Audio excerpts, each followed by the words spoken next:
but couldn't quite a finger on how we discuss it. I'll do a little bit of an intro on Legacy 1995 for anyone who doesn't know. That Legacy is an organization dedicated to preserving Nigeria's rich cultural heritage through historic tours, exhibitions, and restoration projects. Through events like this, we foster discussions of history, heritage, and identity, and ensuring that stories of resilience and cultural preservation are not lost. For today's discussion, we'll begin with a tribute to one of a strong contributor to Legacy, a special tribute to Mrs. Tayo Agumbiade, who was a researcher and historian dedicated to amplifying women's voices in Nigerian history.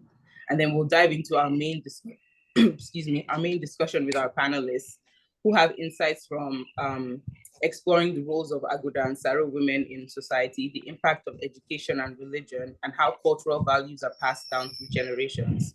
Then we'll have some time to for you to ask questions and to engage with the panel, and we'll continue the discussion from there. So that's our agenda for today. I'll pass over now to Mrs. Kufu Adeleke, who's going to do a short tribute to the life and work of Mrs. Tayo Agumbiade. Thank you very much, Buki. I hope everybody can hear me. Well, I'd just first of all like to say, because I know there are people who are logging in from all over the world. So good morning, good afternoon, good evening.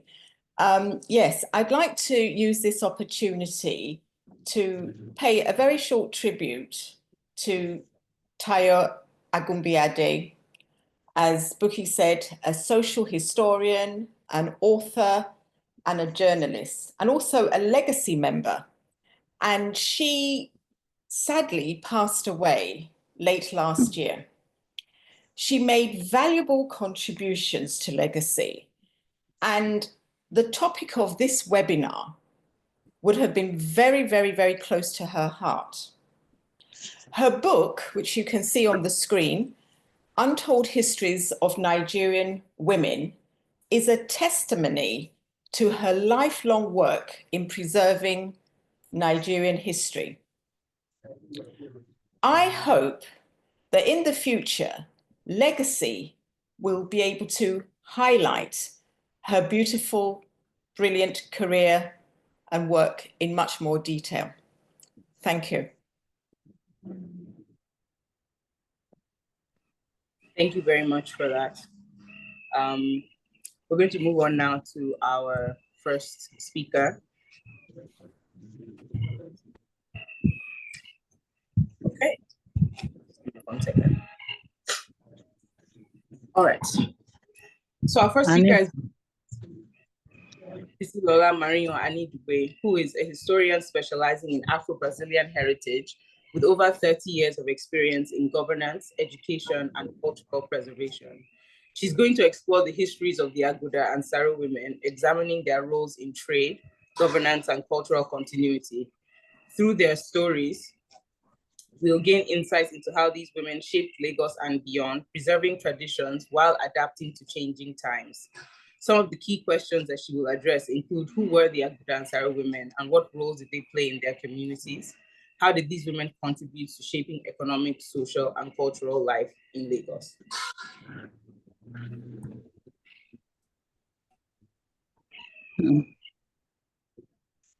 Good afternoon, everyone, and welcome to today's presentation. I don't know, Buki, could you please give me a screen share so that I can share my slides?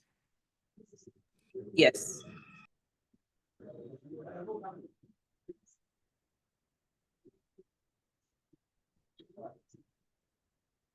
Okay. So I hope everyone can see the slide. Buki, could you give me that feedback?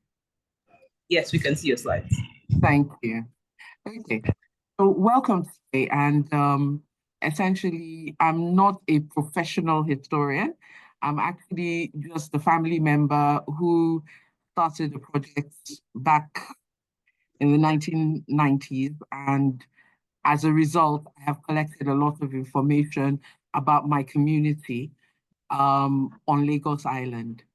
And as was introduced earlier by both Mrs. Adeleke and Kofo, Buki, Aguda and Saro women are a vital part of that history. Starting around the year 1830, 1835 to be more precise, Brazilian returnees landed on the shores of Lagos. They mostly came from the hinterlands, in other words, Oyo, as a result of the disintegration of that empire. They were and taken to Brazil. And as they gained their freedom, they returned. In that journey, some of them never got as far as Brazil and were dropped off in Sierra Leone. And they started returning once the British colony in the 1850s was being set up. As the British came in, they wanted people who read and write, and they had trained a lot of them in Sierra Leone, so they brought them over. So matrilineal heritage really is all about the influence of women in their own societies with regards to identity, culture, community, social structure. And what it is all about is just highlighting the small contributions that a few women made, by no means trying to stretch to all the women who took part in that effort, but just touching on one or two of them, just to give us conscious awareness of how they changed the landscape. In brief, they affected family, friends, religion, education, lifestyle, food, and fashion. And the Aguda women, in no small quantity, and Saro women, contributed and influenced not just those three things, but also the community and the drive towards an independent nation. And I think in that you will hear a bit about in this presentation. I just want to give a few facts before we throw ourselves into the mainstream. In about 1881, Otumba Payne is well known for being the collator for the British colony, and he estimated the population at that time to be about 75,000. If you walk down most of Ikorodu Road, I'm sure you would double that figure in a moment, in a heartbeat, in terms of number of people on the street. So it wasn't a very large population, not by our own modern standards. According to the UN, we are currently about 15 million in Lagos now. So that kind of like shows you our understanding of population is quite different from what existed at that time. This is a layout of Lagos Island. And as you can see, the key areas of the center of the living quarters was on the main island itself. And so you had the Awori Quarter, which was really Saleko. You had the Saros who lived in Ologbogo, which if you sort of put your mind to the UBA towers right now, you're kind of like looking out towards the area where they mainly lived. The foreigners mostly lived on Marina, and 38 were assigned to the Brazilians in what then became Coco Aguda, but originally started off as a Portuguese quarter and then became known as the Brazilian quarter of Lagos Island. There were many other settlements all over the place. He was settled to a small proportion. I believe there was a small village called Onikon in what now is the nursing, or was the nursing hospital area. And then you had VI Puramu with many, many villages. all along that area. From this, I hope you understand Lagos is not a singular story. It has never been a singular story. There has been always about people coming together, accommodating each other, blending and creating a unique environment. And this is what makes the quintessential Lagosian.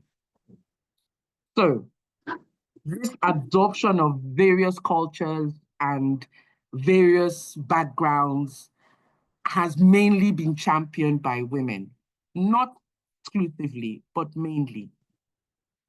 The blend included Aworis, Eguns, Brazilian returnees, Saro returnees, Cubans from Havana, Creole being those whose parents were taken from Africa to Brazil or Sierra Leone, but who then were born there and then came back. So Creoles. You have a lot of people from Dahomey came over, especially the Yoruba-speaking parts. You have Oyo, Baz, Ekitis, all settling in Lagos.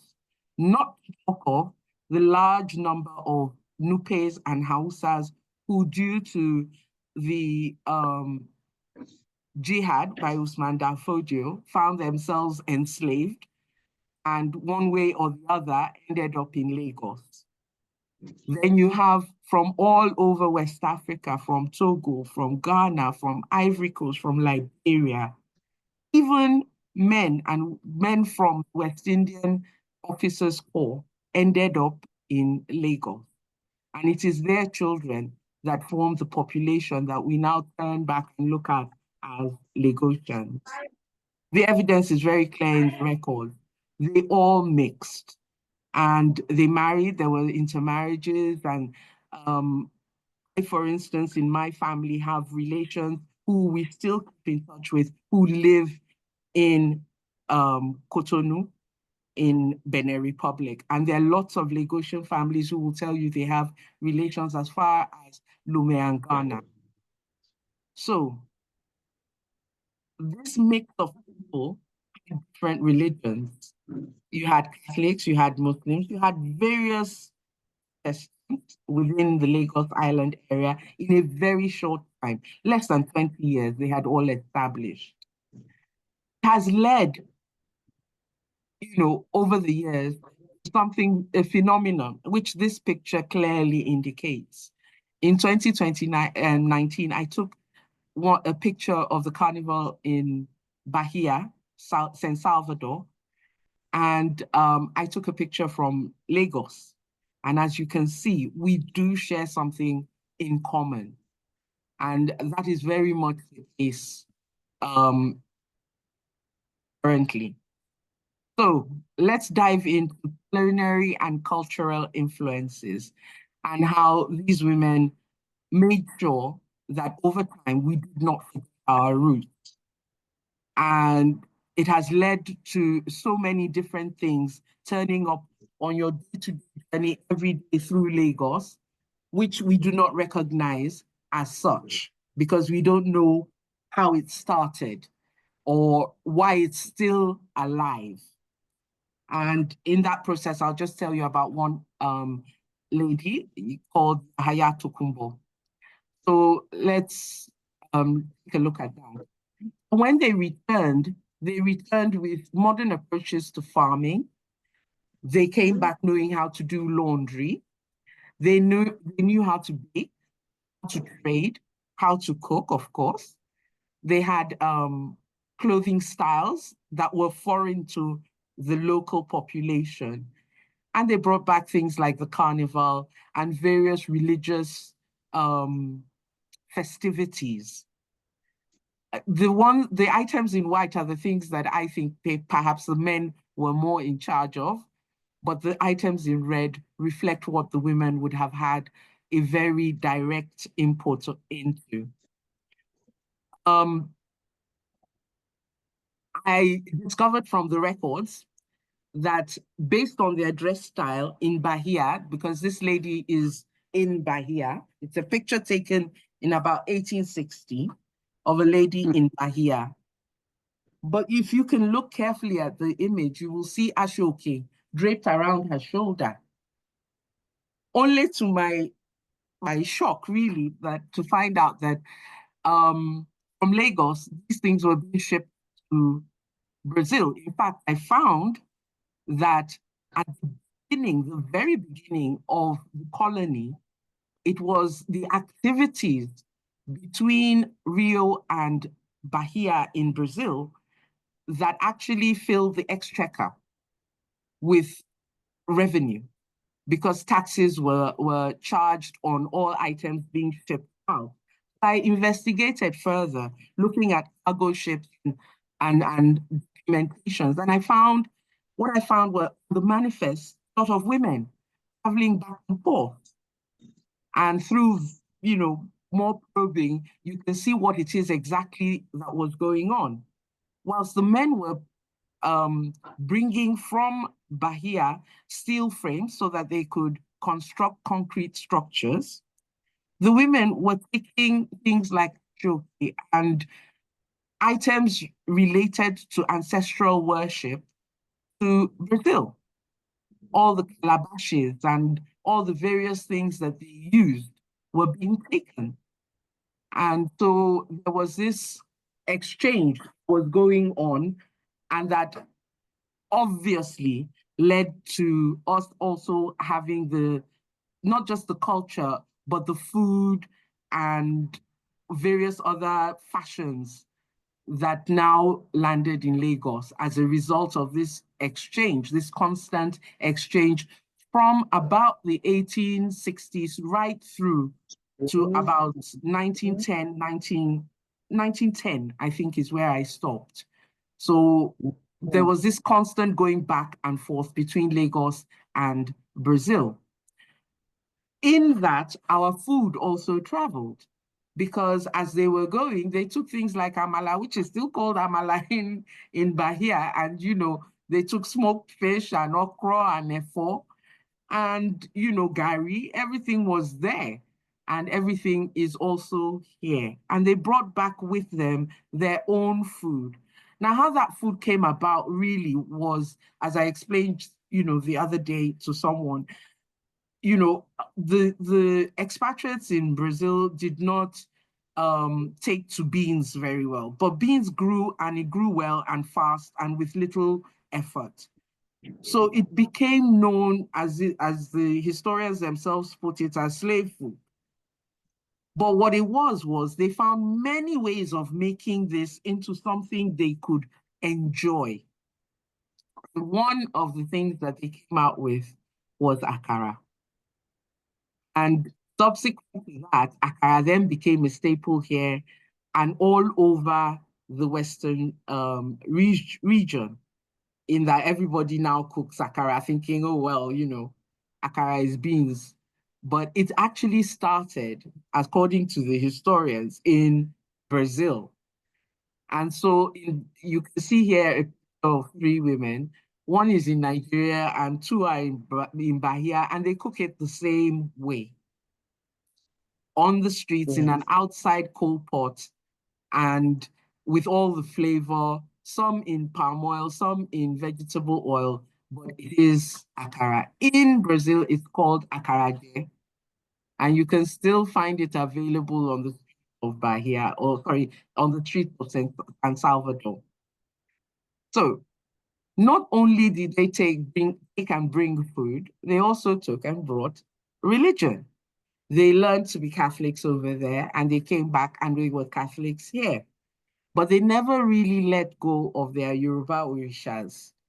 And I believe one of them at the time mentioned to a priest who wrote it down that it is better to have many friends than just one friend. And so this was their thinking about keeping their Orishas, who had stayed with them through a very traumatic time, being upheaved from your family, your home, and taken thousands of miles away, the country you've never, and enslaved. That must have been a horrific experience. And so understanding that they're holding on to their orishas is not a far-fetched thing, but they affected many countries as a result. And some of the flags are here.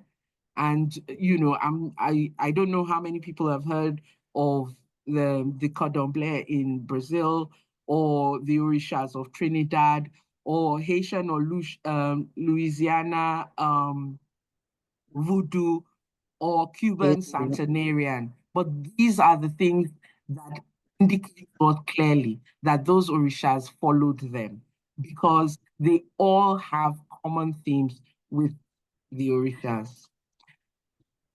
Just to put it into context, here are various images, each one to a different country, but you can barely tell the difference. And behind this move of religion were a lot of women. In fact, the oldest standing temple in Brazil was actually threatened about 2 years ago. And I remember I placed it on the platform, legacy platform, that there was a petition, and I asked people to sign the petition. Well, the good news is, thanks to the overwhelming response, the temple has been saved. And it was started by 2 women, Francesca da Silva and a slave of hers who was called Marcelina. They were both from Oyo. And they started that temple, which is still being used till today as a temple. The building next to it, which had been threatening the structure of this old temple, was demolished by the government thanks to the protests that we made. And the land was actually then given to the temple. So I feel legacy has contributed greatly to what little survives of women of that era and their influence over culture and heritage for all of us. This is an image taken in about 1869. And what this image shows us is the first church that they built. In those days, until they came back at least, most buildings in Lagos, in fact, most buildings in Lagos were made out of bamboo. The palace was an exception because of the Portuguese travelers who brought brick and mortar and all those things in order to build that. But this is the bamboo chapel to which all of them went to initially. And here you see a picture of all the children. Some would have come back with them. Some would have been born here. 1869. 1869. Yes. So you see sitting, the men you can see sitting in the image were the priests, those who upheld the faith on their behalf. And as you can see from the throng of children, everybody was involved. Yahaya Tokubo is mentioned. There's a book by A.B. Lauton, and she is mentioned in that book. She was born in Brazil and brought back by her father. I believe her mother also came back with her, Rufina Matos, and she became the mother of a lady known as Mrs. Xavier Bodor. She married the vice chancellor of Wida's son, and they all lived here in Lagos. Of course, you can see that her husband was the principal for a year at least of St. Paul's in Ebute Metta, which was then taken over by my own great-grandfather. He remained there for 25 years as the headmaster. So the influence of this woman in Lagos Island was felt very strongly, especially at St. Paul's. You have to remember that there would have been some children who would have been orphaned. And you can see her try through the records to be there as a godmother whenever they're being baptized, and taking an active role in festivities, ensuring a specific standard. So Yahaya Tokunbo stood out in that era, and she passed away in 1955 at the age of 99. And if you go to Ikoyi Cemetery, you will still find her tombstone there. She had many brothers and sisters: Rosa, Filipina, Throsia, Benedicto, Romancia, and so on. And her father, Tristoa de Souza, was actually his Yoruba name, which he took to Brazil and came back with, was Tokunbo. And so you have Tokunbo Street. So now everybody now knows why Tokunbo Street is called Tokunbo Street. It's all about the legacy of this family that lived on that street. This is the original image of Holy Cross, which was between 1881 and 1887, sorry. This is one example of the many mosques, because they weren't just Catholics, they were Muslims as well. And this is one mosque that was also built by them and has lasted.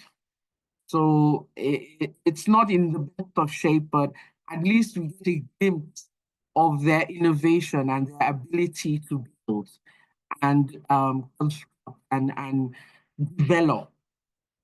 And there were many more, and they all still survive in their original positions, not in their original forms, but in their original positions in Lagos Island. So when I started my research, I made a simple mistake. I should have just stuck to my father's list of friends. And the thing is, I would have found my family. But instead, I went to all the records and I looked all around before finding all of them one by one by one. But if I had just stuck to the listings of baptisms and burials and funerals and so on at these churches, I would have found almost everybody. They belong to the same church, the same social groups, they went to the same schools. So here you have my great uncle who is part of the lodge, and the lodge members are well known on Lagos Island. The Brazilian Descendants Association still thrives till today. The Christian Women's Association of the church still survives till today. And these women were members. They were members of the Christian Women's Association. The way they lived there, I still remember my aunties telling me, oh, their grandmother would wake up at 5:30 to say prayers. And then at 12 o'clock, they'd all have to run in again to say more prayers. And they didn't quite get it, but it's part of what the Christian Women's Association is all about. And so it's a tradition and it has been passed down. And it is for us as women to continue to struggle to keep that within the community. These are the pillars of our community.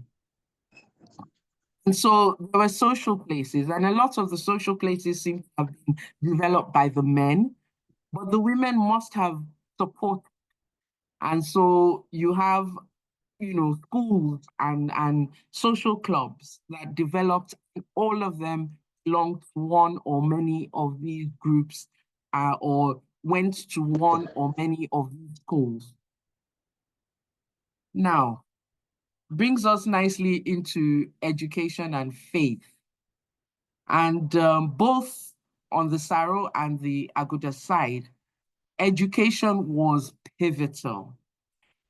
It's easy for us to forget, but it's important for us to remember that with their exposure, whether it be in Sierra Leone or in Brazil, they had the benefit of actually watching expatriates and seeing what expatriates were doing in terms of educating their children. So they came back with understanding. And you know, when schools were being set up here in Lagos, it's important for us to remember that although CMS was the first school here in Lagos, a grammar school in England was a rarity. Few people got that experience. And so it was a fight. Our ancestors put their foot down with the missionaries and insisted that alongside the traditional industrial schools, they insisted on grammar schools.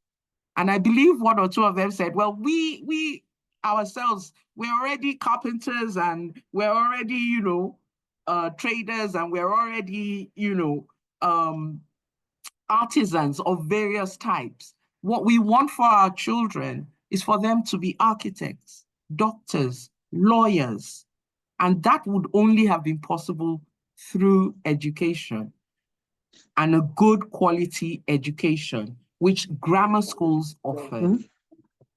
And so in my research, I was taken aback as to the lengths that they were ready to go to ensure that their children, they made sacrifices. They gave up their money.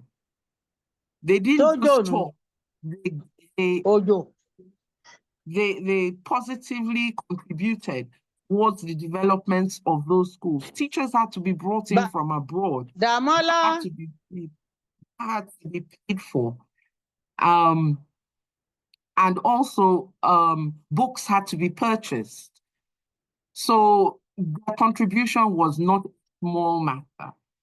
And at the end of all that contribution, what we see is this list of schools being developed gradually. The high school, the first high school is there, the grammar school is there, and all the primary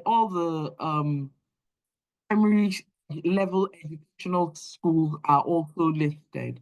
But I picked out 17 just to give you an idea of what lengths they were ready to go to ensure that their children got a reasonably good education. I still have arguments that I have with historians from abroad about, you know, just what was going on in those schools. They seem to think that female education got left behind, but the figures are there. Payne himself noted all those figures. If you look at the Catholic schools, just as many boys were being sent to school as girls. It wasn't a one-off to send a girl child to school, not on Lagos Island.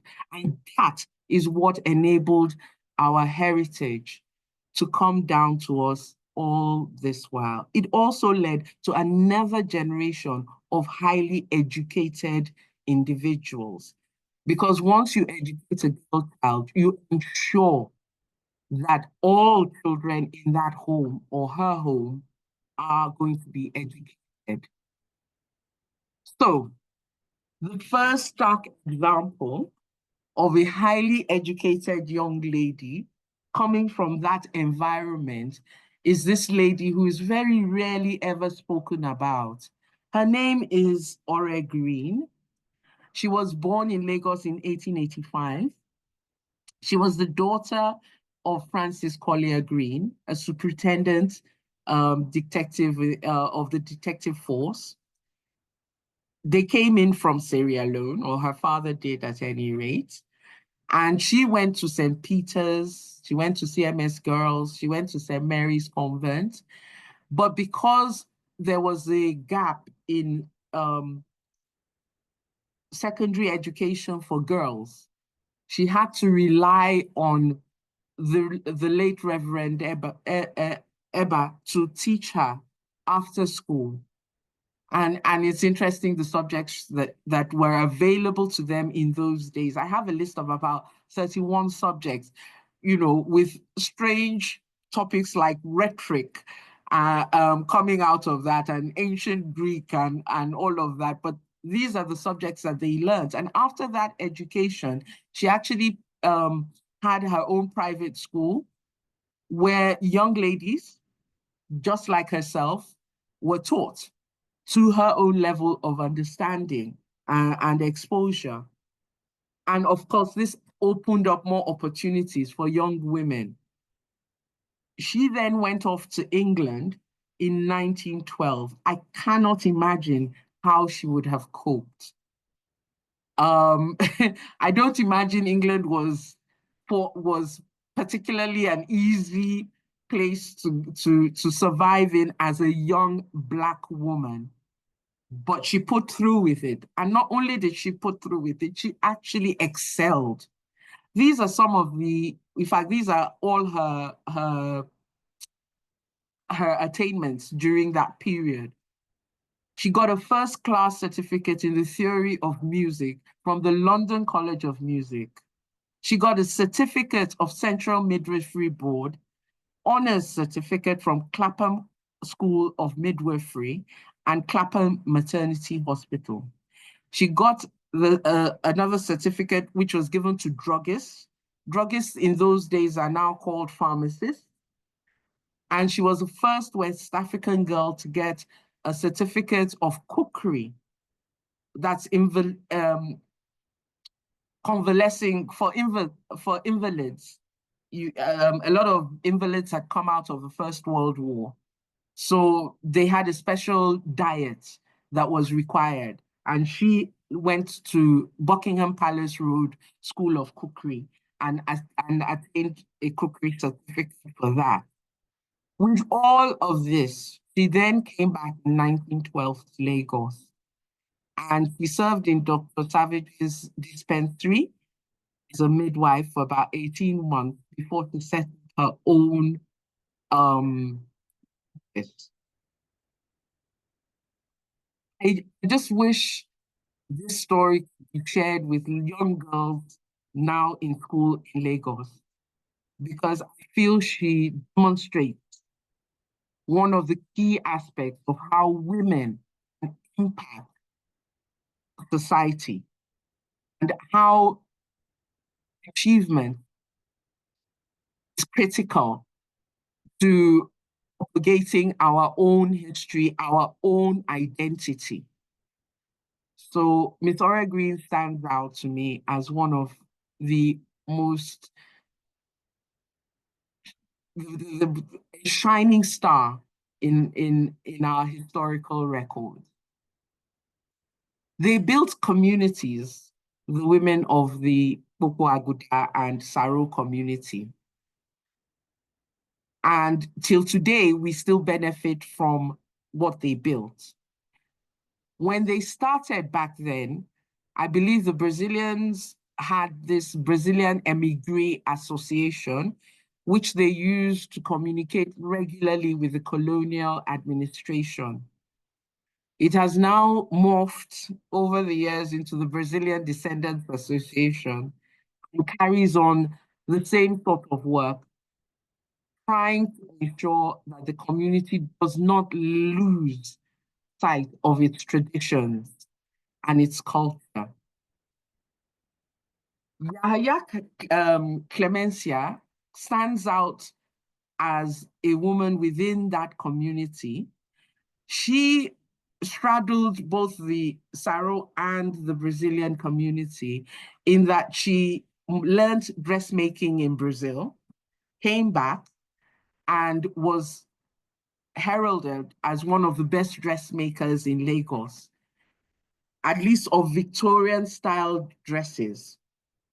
She had 3 children, and she was married to Adao da Silva Moraes.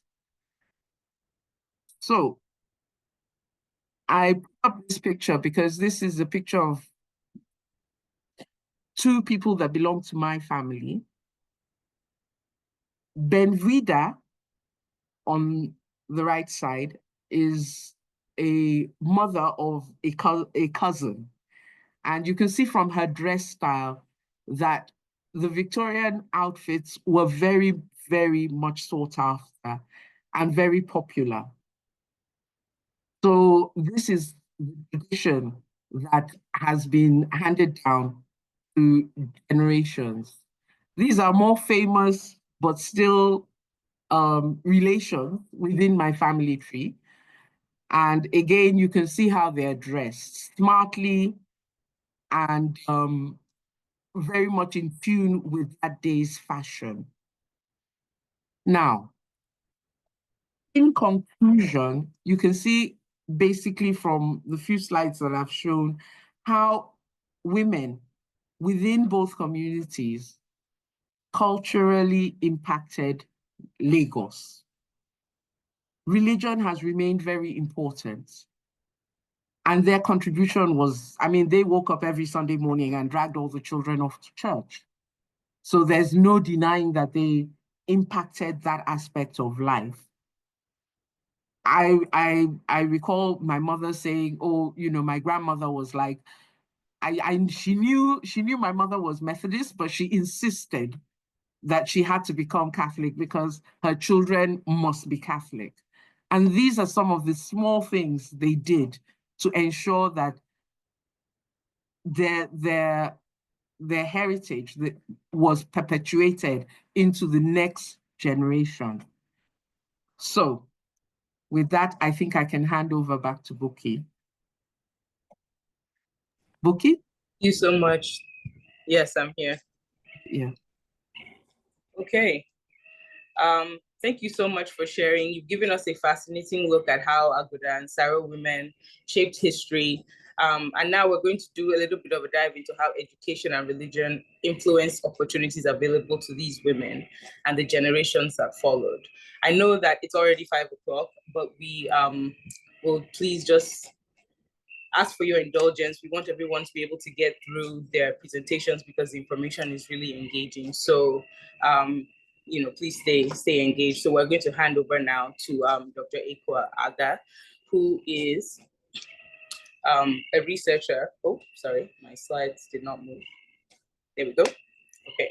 So Dr. Ekwa Aga is a researcher and academic who works globally on Nigerian Brazilian history. She's the founder of the Nigerian Brazilian Public History Project that integrates social justice and the arts in her work. She's going to focus on the intersection of education, religion, and women's empowerment, using the story of Mrs. Otto Lijadu as a lens. Some of the key questions she's going to address include: what role did religion play in shaping the education of young girls? And what lessons can we learn from Mrs. Lijadu's story for modern day advocacy in education? Dr. Aga, please.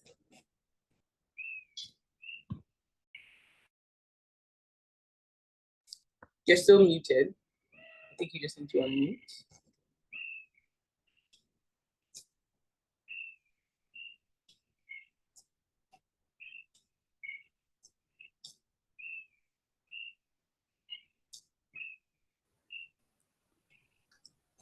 Hello, everyone. Can you all hear me?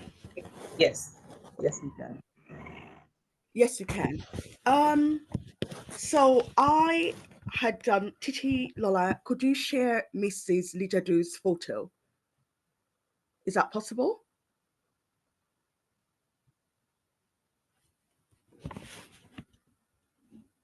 I'm sorry. Hello? Oh, sorry. Can you give me a minute, please? Because I'll have to get it up. Sorry.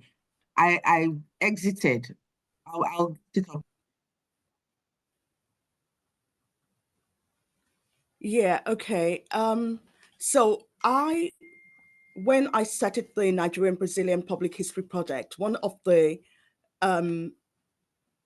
main key areas was actually talking to families of Brazilian descent as well, and actually interviewing them to make sure that we actually heard what they also had to say in terms of the impact of bringing the religion back to Lagos.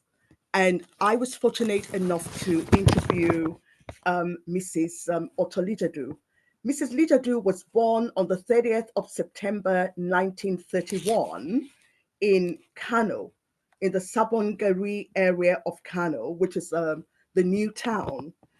Her father came from Brazil, but was also brought to Kano, Nigeria, because they actually stayed in Benin Republic, in Cotonou, but were brought by the French, because the French had already come into Cotonou by the time the Britannies were already there. So he had trained in Brazil and as a jute maker. So one of the he was a jute maker, so which you can also see was part of the trade and one of the crafts that the returnees had brought. So by the time they got to Nigeria, he was working with the French in Kano and training people how to make carpets with jute. He came with two brothers, and one of the reasons why we insist on also looking at her family line was that one of the brothers, one was called Marcelino and one was called Apollonius. Marcelino Domingo Martinez, which is actually the family name at that time, happens to be the father of Monsignor Martins, who became a reverend father and was also a priest in the a chaplain to the Nigerian army, but was very, very much influential in the Catholic in Catholicism. That was Mrs. Lijadu's cousin. But he was a bit older than her. But she was raised in Kano in a Catholic family. And so she had already attended. So the whole idea was the religion was through the education. So Miss Martins attended St. Thomas Primary School in Kano. And that was the education she was getting. So the religious education was already integrated into her right from primary school. When she was about to complete her primary school in Kano, remember that Kano was obviously in northern Nigeria, and there would have not been any kind of transition for Catholic or Brazilian Catholics who were aware of the importance of education. Her father actually wrote to Monsignor Martins to come and get her from that's a thank you that her father had written to Father Martins at that time to come and get her from the north to take her to the family in Lagos so that she could continue her education. So Miss Lijadu at that time, and Mary Otto, and I will just give you her full name, Mary Otolonri Aduni Ibironke, and her name that Mary was actually given to her on the 8th day of birth. And she was obviously she told me that it was the Reverend Father at that church in Kano who actually gave her the name Mary, and that's how she got the Mary name. So Mary Otto, her Catholic name. So by the time she finished her primary school in education in Kano, she was brought by her uncle, Pedro Martins, to go and live with her uncle Marcelino, who was the father of Father Martins, in Lagos, so she could continue her education. So the move from Kano to Lagos was purely based on making sure that her education was not disrupted, and the Catholic one for that matter. Titi had talked about the schools that were already in Lagos for the Catholic schools that were built for Aguda families, where the Brazilian families had attended. So, as she said, they all attended the same school. So, Mary Otolijadu, Mary Martins, attended St. Mary's Convent School. So she moved from her last year was at this primary school in Lagos, so that she could take the exam to attend Holy Child College. So we could see the continuation of her education from St. Mary's to Holy Child, based on the fact that she had family in Lagos. The family where she lived with her uncle was in a place called Scale Street, which was actually in Tinubu, very, very close to Tinubu Square. And she lived with the family there, where they also had a bakery as well. So she was also learning along her education, also a domestic life. So they would take it in turns, and she would sell bread in that bakery. It was a very, very popular bakery owned by the family in Scale Street. So along with her, education, she also learned to trade. So that was all part of being entrepreneurial as well. She went to the boarding school when she started Holy Child. Something happened, and this is what she explained to me, that while she was boarding, her father died when she was almost 12 years old, actually at 12 years old at Holy Child. Her father passed away, but she said she didn't know much about death. What will a 12-year-old know about death?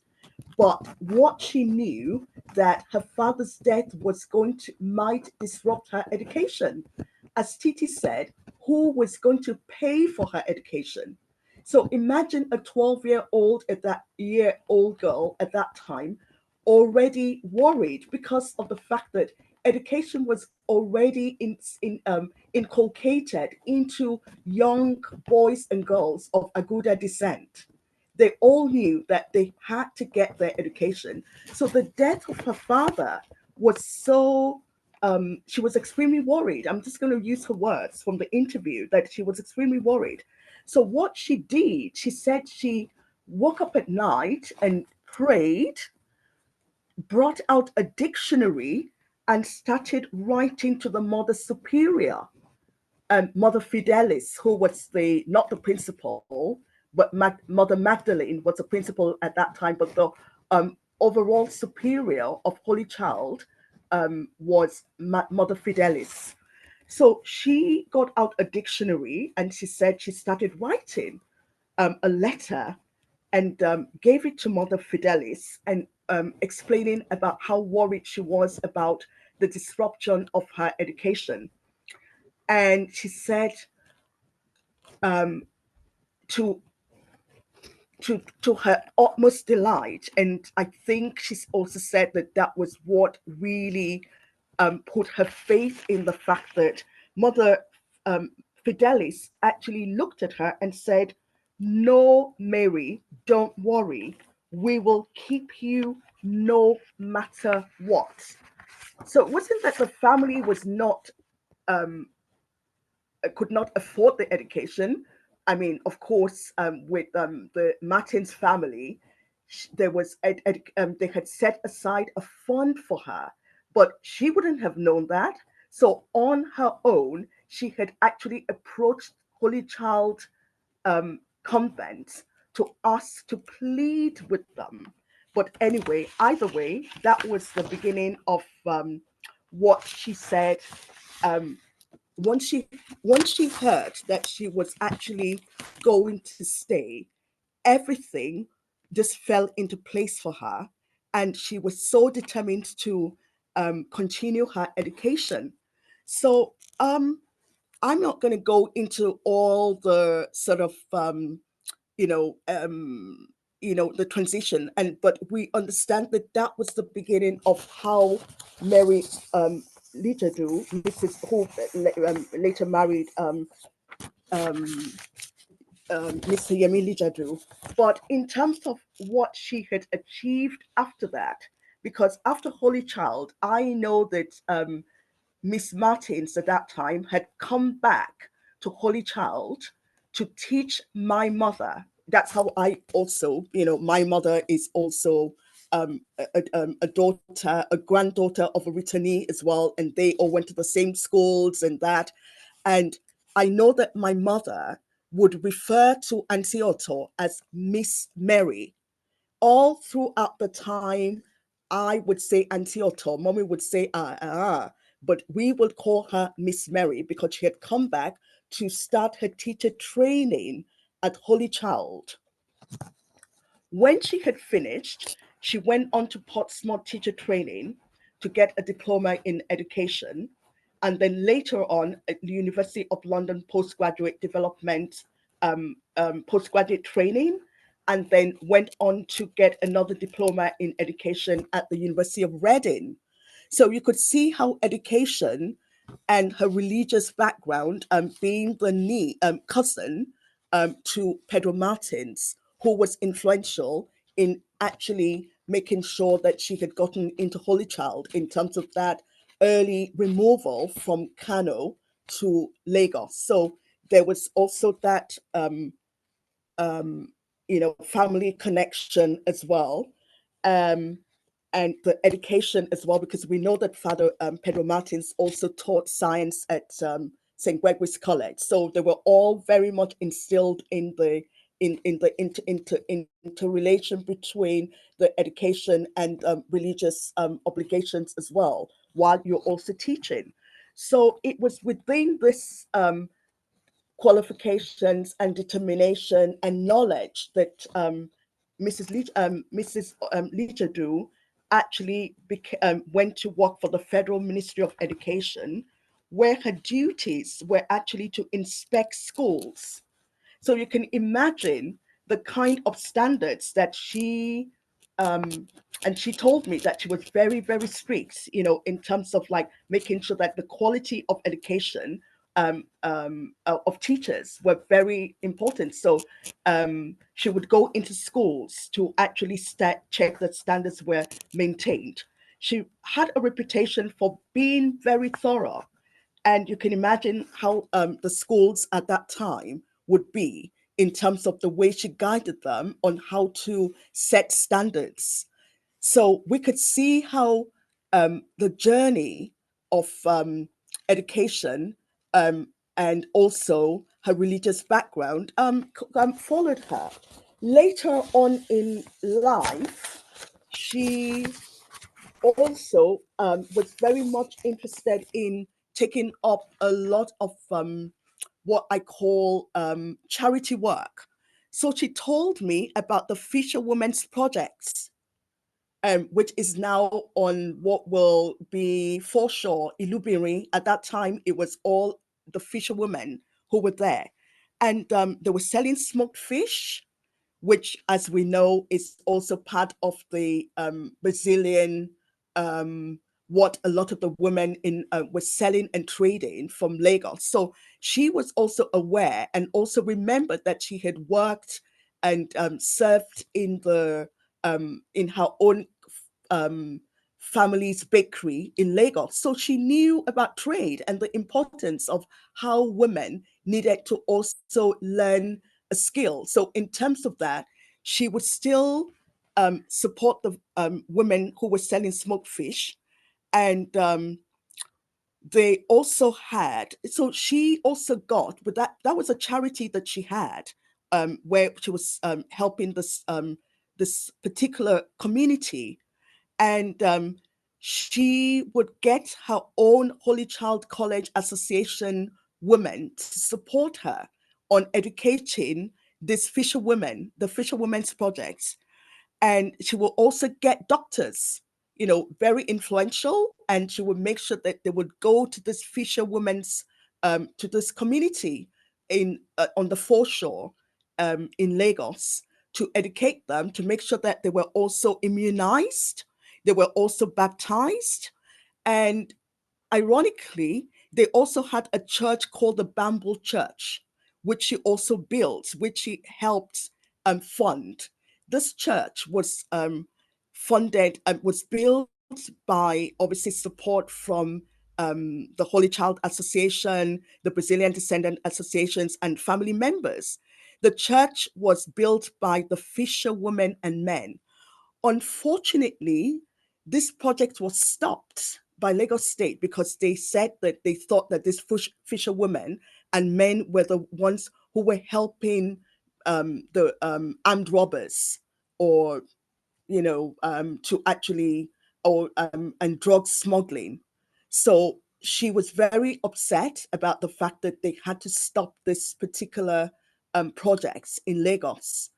But we know that her legacy in terms of educating these women, we know that her legacy in terms of immunizing and doing a lot of this work for charity, that would also have an impact, but rallying around other women in Lagos to support. So alongside her professional work as an inspector of schools for Lagos State and the federal ministry, and educating and making sure standards were being put across schools in Lagos, being the chief inspector for schools and the quality officer, quality assurance officer, and also managing a Fisher Women's Project as well, was also kind of like very, that's part of what her legacy was all about as well. She had written, and that's the book that I have put up as that Titi has helped me put up, was a childhood journey. This is her journey back on the train when she on a particular holiday that she went back with another friend to spend Christmas in Kano, because obviously her childhood was not only in Lagos. She was born and raised in Kano up to a particular time when she moved back to Lagos. So it was nice for her to go back again. And she was all about making sure that people were knowledgeable about Nigeria and all these divisions that we all sort of, that people wind up, the divide and rule. For her, Nigeria is one nation, and we can all sort of like learn from the education that she had received in Kano, and the one that she'd also brought in Lagos was a merger of two different, and also along with her Brazilian background, her father, coming back from Brazil with his brothers, who also settled in Kano and Lagos. So that is, and of course, attending Holy Child and maintaining links with Holy Child College, through the Holy Child College Old Girls Association. She was a very staunch member of the association. And this is what we know in terms of how religion plays a life in the education of young girls. And the lessons we know is that in modern day, we can also see how we as professionals can also do charity work, and take up a project that we know we're very passionate about. I work in education, but I also do a lot of work with a lot of young boys and girls. I got a teaching degree, and I do a lot of work, outreach work as well, teaching English as a second language to people who do not, who come into this country as refugees, into the UK as refugees, and we actually teach them how to integrate into society. I've been working on the Nigerian Brazilian Public History Project for the past 7 years, working with TT on making sure that we are also keeping the legacy of our mothers and grandmothers and those of us who have had any kind of association with people like Mrs. Lijadu, who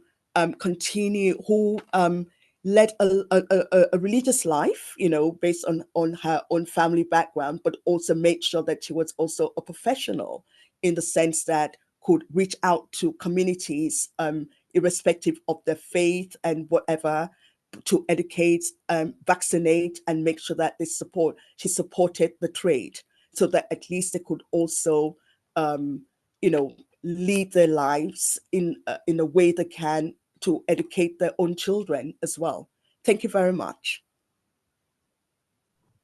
Thank you so much, Dr. Aga. Your insights have shown us the power of education and religion in shaping women's lives. We appreciate your time and your effort. We'll close out now with Chief Tinuke McCarthy, who is going to share how cultural icons and community. My slides changed. Sorry. 1 second. There we go. Okay. So she's going to share how cultural icons and community leaders play a role in preserving and transmitting these values. Chief Mrs. Atinuke McCarthy is a seasoned administrator, cultural advocate, and community leader. She built a distinguished career at the National Bureau of Statistics, rising to senior leadership before retiring in 2003. Her lifelong dedication to women and the girl child is evident in initiatives like Omosunwon, which mentors young girls in cultural values, and 100 Notable Women of Opa, which documents the achievements of outstanding women in history.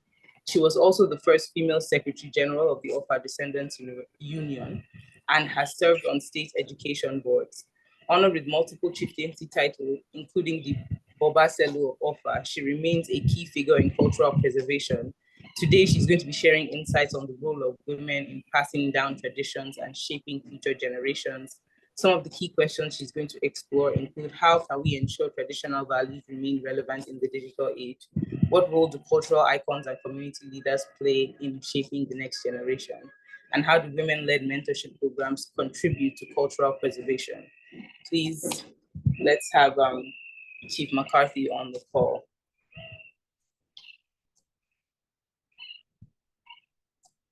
Are you there, ma? Can you hear us? Oops, sorry, I moved the slides.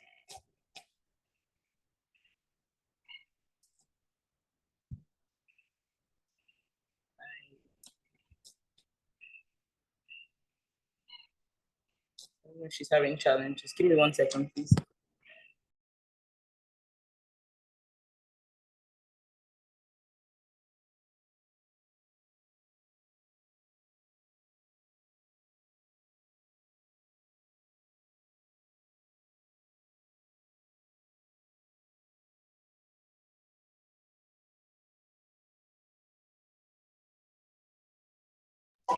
Okay. All right. Yeah. All right. Good evening, all. I'm happy to have been part of this system. I'm so happy to be a beneficiary of this wonderful works of our women who have done so much to keep the legacy on. Like it is said all along the lines, education has featured prominently in shaping the lives of women in this country and building a society that we can call our own and we can be proud of. As I said much earlier in the first meeting, our parents traveled to Lagos. They are into travels, both north and south. But we benefited mostly from the Lagos sojourn, where they were witnesses to all you have said. And they thought it wise to bring it home to help our women to grow into an egalitarian society. You will know that we are of urban, semi-urban, rural society here in the Middle Belt and up north, where, of course, the female takes second position in the home. But because of the work of our parents, they brought down these social core values, and offer is central to the urban rural setup of the Middle Belt, comprising of so many villages and towns. And with that, OFA took a lead role in shaping the lives of the female child, of which, of course, I am one of them. In our own time, we had leaders who will go into homes to check.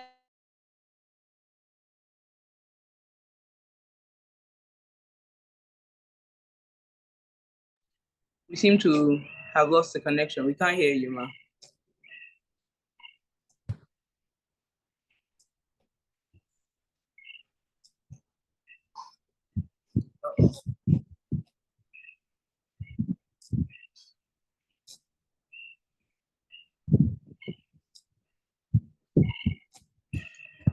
Let's just give her a minute, please.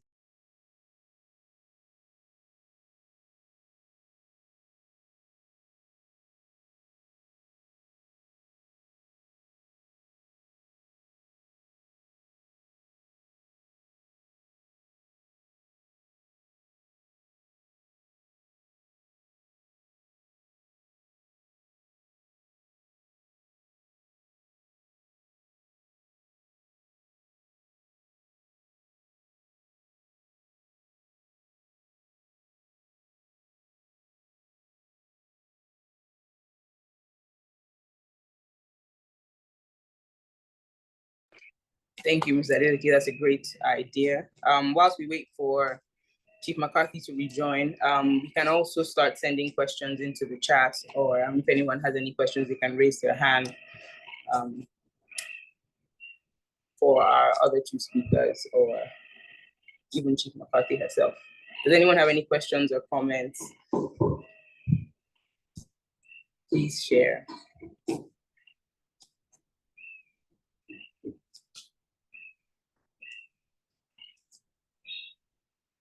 Thank you. I see wonderful presentation, insightful. Thank you, everyone. We're very grateful for your patience and for sticking with us. The topic is important, and we're glad that we're able to do this, and we'll continue to do more of them that build on the premise. So no questions. Curiosities about the Sarah and Aguda women.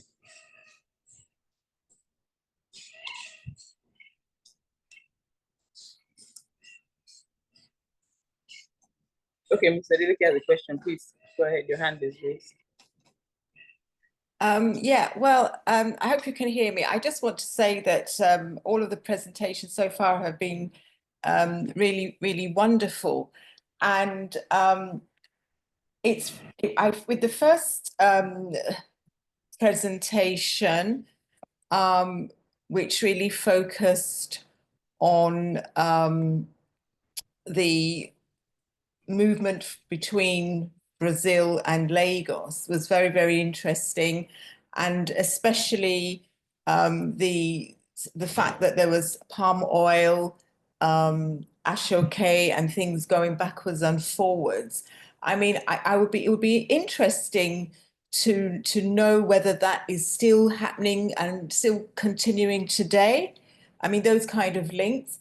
And also, you know, the importance of Orisha, how that was something that they were able to hold on to in terms of links with their original culture, even though a sort of a foreign religion was being imposed on them, but they still managed to hang on to that. And so it would just be interesting to know whether some of these links are still carrying on today. Right. Because we find that, you know, we here in Nigeria, we have very strong links with Europe, but, you know, we have such close cultural ties with Brazil, and yet we don't really hear much about the trading relations, I mean, the educational relations and things like that are being shared. So it's a really good. So to your point, good afternoon, Mrs. Adeleke. How are you? I'm fine. Great presentation as usual. Thank you. So yes, we do continue to exchange, but it's not palm oil, it's not ashoke anymore. It's education, exposure. So we have exchange programs. I happen to also be a member of the Brazilian Descendants Association, and we have exchanges. We have them come over, and we are going over there in numbers. And within the community, we had this Portuguese language class, which we started about 3 years ago. What happened was we decided to use the online version, which just happened. It's a change into this new year. But up until last year, it was an in-classroom thing where we would sit after church and have the young children in the community come in and get taught a few Portuguese words. And this was really important to me in particular because I happen to know that both my great-grandparents spoke Portuguese fluently. So to now find 2 generations later, we don't even know a single word, you know, it then became, okay, a passion. And so there are exchanges going on. Also, there's a lot of historical work going on. I, for instance, talk, you know, intermittently with historians over there and put them in touch with families over here so that they can collate the modern input into their historical research. So they speak to these families, they tell them, oh, we found your ancestor, do you know anything about them? And there's that kind of exchange going on at the moment. So there is still an exchange, it's just not on the same scale or over the same set of things. Palm oil, for instance, grows in Brazil. They have the exact same temperature now. So back in the day, we had a lot of palm trees, but now they have them there as well. Thank you. Any other questions? Okay, I think we've taken up enough time. I wish we got to hear Chief Mrs. McCarthy's presentation, but we'll definitely bring her back and we'll have her on to explain to us how her work goes and all the great impact that she's doing personally and just like a legacy of impact that she has access to. But just for the sake of time, we'll move forward now. Since there are no questions, we'll just do one more sweep. If anybody has any questions, please put them in the chat, let me know. But I want to just do a quick thank you to our wonderful speakers for their wisdom and to all of you for being part of this conversation. This discussion is part of a larger effort to ensure that our cultural heritage remains alive and relevant. If you would like to support Legacy 1995's mission, we invite you to get involved with our projects. We hope this conversation inspires you to learn more about the incredible contributions of women in our history and the role that we all play in keeping our culture alive. If you want to support our current project, we're cataloging heritage sites, events, and publications for our digital library. So if you want to scan that QR code, you can submit a heritage site to us for us to include in that library. That's some of the work that we're doing. That's an immediate way you can get involved. But I think we are going to close it out there. Thank you everybody for your time and for your efforts and for everything else. Thank you so much. Have a good evening. Thank you. Thank you. Bye-bye. Oh, Thank you. Very well done. Bye. Thank you. Thank you, Buki. Thanks for attending. I hope everyone enjoyed this. Wonderful. Truly wonderful. Great job, books. Thank you.